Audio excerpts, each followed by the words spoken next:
Coming up on BNN's National News in 30, mom expert Hannah Keeley gives us great tips to get your family going in the morning. And if spring has you wanting to spruce up your home, DIY expert Dean Hill is here with tips.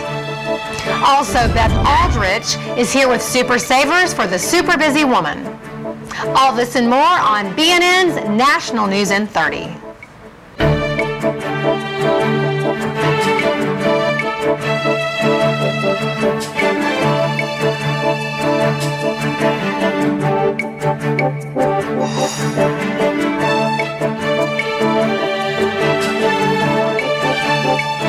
Thanks for tuning in to Broadcast News Network's National News in 30. I'm Stephanie Olney.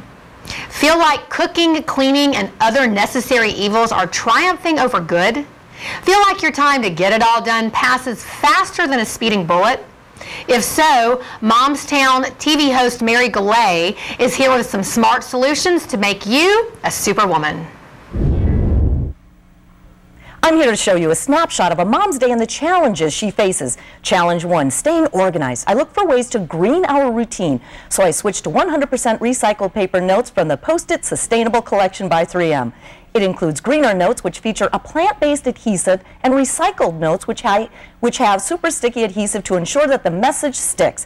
Challenge 2, cleaning. The least favorite chore is the toilet, but if you have the right tool, it gets done quickly. So I use a toilet wand that cleans and disinfects, like this one from Clorox. And someone told me that because bacteria is released into the air every time you flush, but by using this, you kill more than 99% of the germs found in toilets. So you can ditch your old germy toilet brush. I found mine at Walmart. And challenge number 3, your baby wants to be held, but you have a lot to do. I always used a carrier, so I highly recommend choosing a baby carrier that's comfortable and versatile, like this one from Ergo Baby. It's great because it can be used in 3 positions: front carrier for the younger baby, hip or back for toddlers. You can keep your baby close and your hands free to get things done. Challenge 4, what's for dinner? All of us moms make the same boring meals over and over, and we really want to be creative. So I found a way to spice up even plain chicken, like I have here, the Southwest Pasta Skillet. It has some colorful veggies, rotini pasta my kids love, and a Santa Fe blend Philadelphia cooking cream. I love using these creams in my recipes to add extra flavor. It's a spoonable, easy to blend cream that can be stirred into skillets, casseroles, and pastas to make a delicious meal in minutes. Moms do it all, but if you try some of these simple tips, it'll lighten your load for the day. I'm Mary Goulet. Spring is finally here, which means moms everywhere will be getting ready to prepare their favorite springtime dishes for their families. Sarah Lee is here with her favorite tips for making those dinners much easier.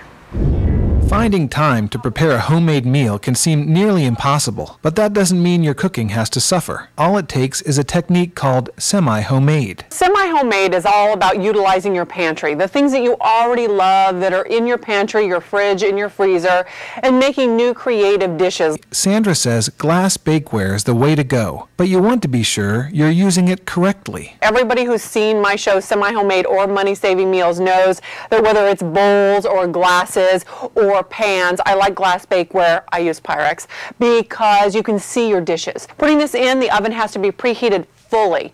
That's very important with glass bakeware and when you're baking or cooking in the oven. Then when you take it out, you need to put it on a dry towel or pot holder. Nothing wet, never on the stovetop, never on the counter, and these never go in underneath the broiler. For more recipe ideas and tips on using glass bakeware, visit pyrexware.com/4simplerules.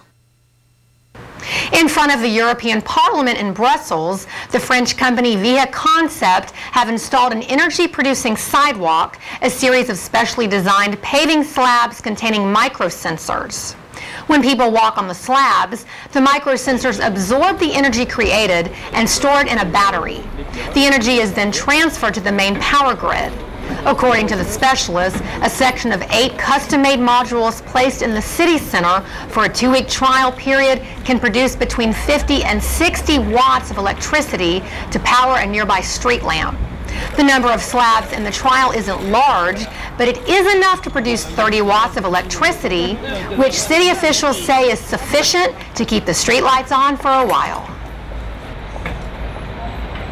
Imagine not having to pay your utility bill this month, next month, or ever again.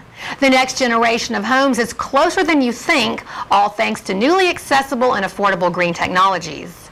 Zero net energy homes, those that generate as much energy as they use up, are popping up all over the country.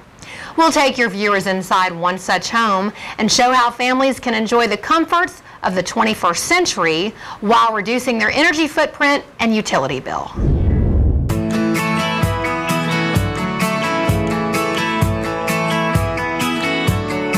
One of our first goals was to build a net zero energy home for the Hurstons. And when we started this, we really wanted to do that on a national platform. One, to educate people that it is time. The technology has advanced enough. It is affordable. There is an appropriate payback, and it is the right thing to do for the consumer and for the builder. A net zero energy home is a home which basically produces as much as it pulls in and uses. So a zero net energy home means that you're not using any more than what you're producing from your home. To offset the energy consumption for a 3,400 square foot living home and a family of 5, that's a huge investment of solar panels. And contacted Siemens, and I got to tell you, they answered the bell quickly. Through the use of the microinversion technology offered by Siemens, we were able to put together a 9.6 kilowatt system, and not only getting from net zero, but to negative.